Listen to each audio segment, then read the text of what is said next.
More than a quarter of a century after his first alleged murder, police in Maryland are now prepared to charge a man whose DNA ties him to a woman whose body was dumped along Interstate 70 back in 2006. WMAR 2's Jeff Hager is working on this cold case and the break on it tonight. 16 years have passed since a motorist spotted the body of a woman along eastbound I-70 near Newmarket.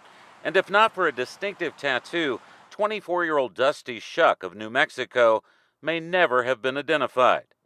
Investigators faced a much tougher task trying to track down her killer. They scoured truck stops, they scoured tattoo parlors due to the tattoo on her back to find any leads they could. There was very little evidence left at the scene. There were no surveillance cameras.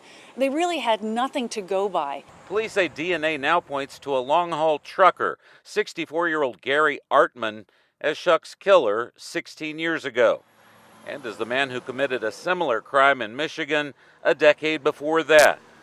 Detectives reportedly first identified familial DNA pointing to Artman's parents before placing him near the murders hundreds of miles apart.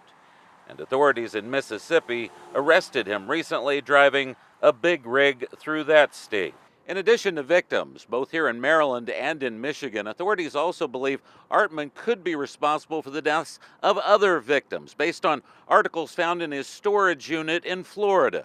Once they searched that facility, they found women's garments in that storage facility in Florida.